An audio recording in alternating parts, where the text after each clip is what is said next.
और जो बच्चे बहुत अच्छा पढ़ नहीं पाते हैं और वो सोचते हैं कि मुझे थोड़ी-सी कम पढ़ाई में जॉब मिल जाए और वर्दी वाली जॉब मिल जाए। दरअसल में जहाँ भी ये जो भी लोग इसमें भर्ती में लगेंगे, तो वर्दी भी होगी, लेकिन काम इनके उस तरह के नहीं होंगे जो नॉर्मल कांस्टेबल्स के काम होते हैं। सबके लिए स्पेशलाइज़ेशन है, मतलब सबके किसी न किसी ट्रेड में जाना होगा। वो ट्रेड खाना बनाने का भी हो सकता है, जो भी आप चूज़ करेंगे। वो सफाई कर्मी का भी ट्रेड हो सकता है, वो प्रेस करने वालों का जो धोबी होता है, वॉशरमैन होता है, वो कपड़े धोने और प्रेस करने का भी काम हो सकता है। तो ऐसे बहुत सारे इसमें ट्रेड्स दिए हुए हैं जिसमें आप अलग-अलग जा सकते हो और इसमें ड्राइवर की भी भर्तियाँ हैं। तो ये सारी जानकारी मैं ऑलरेडी एक वीडियो में दे चुका हूँ बच्चों। आज जो मैं बताने आया हूँ उस चीज़ को ध्यान से सुनिएगा। कुछ डॉक्यूमेंट्स जो आपको रेडी कर लेने चाहिए इस भर्ती के लिए, उस पर भी ध्यान देना है। तो अगर मैं बोलूँ कि भाई जैसे ये फॉर्म की जो डेट थी, जैसे मैंने आपको बताया था कि जब फॉर्म आएँगे तो मैं फॉर्म भरने का तरीका बताऊँगा। 27 मार्च को इसके फॉर्म तो नहीं आए हैं, रजिस्ट्रेशन शुरू हो चुके हैं।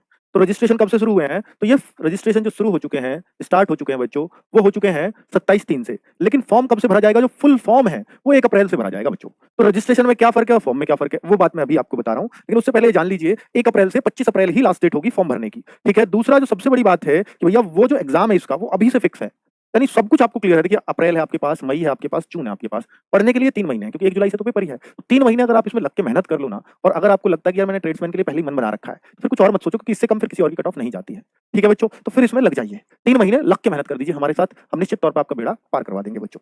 ठीक है? आगे बात कर लेते हैं बच्चों कि ये जो है जिसमें डॉक्यूमेंट्स की जो नीड है, जो ज़रूरी कागज़ हैं इस भर्ती के लिए, वो ज़रूर सब लोग तैयार करवा लें ताकि बाद में दिक्कत ना हो। सेंट्रल का ओबीसी जो ओबीसी, एससी, एसटी जो ये कास्ट सर्टिफिकेट होते हैं, इवन ईडब्ल्यूएस भी मैं कहूँगा। तो ईडब्ल्यूएस तो कई जगह नहीं बनता है सेंट्रल का, अपनी तहसील स्तर का जो बन रहा हो वो बनवा लीजिएगा। बाकी जो जनरल के कैंडिडेट उनको कुछ बनवाने की जरूरत नहीं है, उनको इस कास्ट सर्टिफिकेट की जरूरत नहीं है। ओबीसी, एससी, एसटी, ईडब्ल्यूएस ये सेंट्रल का बनवा लें बच्चों, क्योंकि जो सीआरपीएफ की भर्ती है वो सेंट्रल की भर्ती है, इसमें सी फॉर सेंट्रल ही है।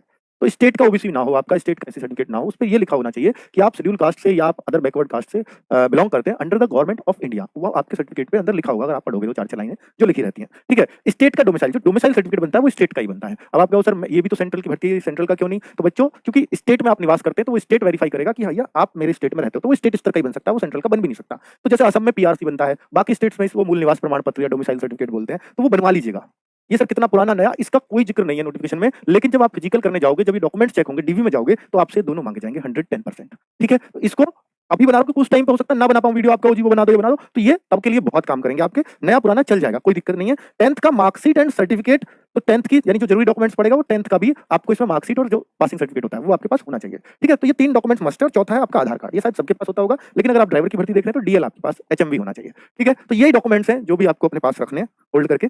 आगे बात कर लेते हैं बच्चों की जो एज लिमिट थी वो सबको मालूम है, ड्राइवर में 21 से 27 थी, बाकी लोगों के लिए 18 से 23 थी, लेकिन अगर आप ओबीसी है तो इसमें भी 3 साल की छूट है, इसमें भी एससी एसटी है तो आपको 5-5 साल की छूट मिल जाती है। ठीक है? तो ये सबको मालूम ही है। अब मैं ये बताने जा रहा था बच्चों कि इसमें जो रजिस्ट्रेशन है ना, तो रजिस्ट्रेशन किस तरीके से रजिस्ट्रेशन जो है क्या-क्या उसमें भरना पड़ेगा जो 27 से चल रहे हैं। तो ये हर बच्चे को रजिस्ट्रेशन करना है पहले, फिर फॉर्म भरना है। ठीक है? तो ये जो है इसमें आपको पोस्ट का नेम यानी किस पोस्ट के लिए आप फॉर्म भर रहे हो, बहुत सारे तरह की पोस्ट है ना, तो वो पोस्ट कोड क्या है, उस पोस्ट कोड वो नोटिफिकेशन में लिख रहा है आपकी पोस्ट के नाम के आगे। आपका नाम क्या है तो वो नाम भर सकते हो, दीपक रावत किसी बच्चे का नंबर है। ठीक है बच्चों? तो उसने भर के बताया अल्टरनेट नंबर, तो अल्टरनेट भरो या मत भरो क्योंकि यहाँ स्टार भी नहीं लग रहा है। आगे बच्चों उसकी ईमेल एड्रेस भरा हुआ है यहाँ पर। ठीक है? ये भरने के बाद फिर नीचे आ जाएगा कि भैया यहाँ ये जो चीजें लिखी होती है भर दो। ये मोबाइल से भी कर सकते हो आप ये काम, तो मोबाइल से ही कर लें। ये करके फिर आपकी जो डिटेल्स है वो यहाँ चारों शो हो जाएंगी जो आपने उधर भरी है, सबमिट। इससे उनको अंदाजा लग जाएगा कितने फॉर्म्स कैसे-कैसे आने वाले हैं, तो ज्यादा साइट पे लोड वोड तो नहीं रहेगा, शायद उसकी चेकिंग के लिए होगा।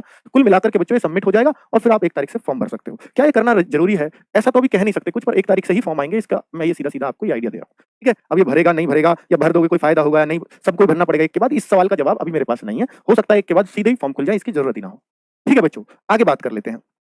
देखिए स्कीम ऑफ हाँ, ड्राइवर का भर सकते हो, आपके पास हैवी लाइसेंस होना चाहिए, क्लियर। तो अगर जैसे देखेंगे बच्चों स्कीम ऑफ एग्जामिनेशंस, तो आपको ये पता होना चाहिए कि आपके एग्जाम में आएगा क्या-क्या। जो 1 जुलाई का आपका एग्जाम है उसमें क्या-क्या आने वाला है। तो 25 की तो रीजनिंग आएगी, 25 क्वेश्चन जीएस के और 25 क्वेश्चन मैथ है, कोई अरिथमेटिक का सवाल न सॉरी एडवांस का सवाल नहीं है, टोटल अरिथमेटिक है, एलिमेंट्री उसी को बोलते हैं। और इंग्लिश या हिंदी में से आप कुछ भी चुन सकते हो। जो हिंदी आएगी जो चांसेस है वो एसएससी जीडी वाले हिंदी के चांसेस है बच्चों, एसएससी जीडी वाले, लेकिन फिर भी थोड़ी सी डिटेल पढ़ के चलेंगे क्योंकि ये एसएससी नहीं करा रही है, सीआरपीएफ खुद ले रही है इस एग्जाम को। तो 2 आवर्स का आपका इसका टाइम होगा। तो इस तरह के आपकी जो क्लासेस है 100 क्वेश्चन ये बनते हैं, 100 मार्क्स है। तो कुल मिलाकर के बच्चों इसके बारे में पूरी डिटेल बता चुका हूं आपको पहले भी, तो मैं आपको अब ये बताने जा रहा हूं कि अगर आप तैयारी कर रहे हो सीआरपीएफ के एग्जाम की, तो ये बैच है बच्चों हमारा, अक्षय बैच है इसका नाम। ठीक है? कि भाई आप जो इसकी तैयारी कर रहे हो तो उसका अक्षय बैच नाम रखा है। टेक्निकल एंड ट्रेड्समैन की इसको जॉब बोला गया है। 499 क्योंकि इसमें बहुत गरीब बच्चा तैयारी करता है, तो बहुत ही सस्ती फीस पे निकाला है बच्चों। 20% ऑफ भी रख दिया ताकि 400 रुपए में बच्चा इसको परचेज कर सके। ये 400 रुपए में कब तक है? जब तक हमारे बच्चों क्या शुरू हो रहे हैं, डेमो शुरू हो रहे हैं। तो डेमो कब से है इसकी क्लासेस के डेमो वो आपके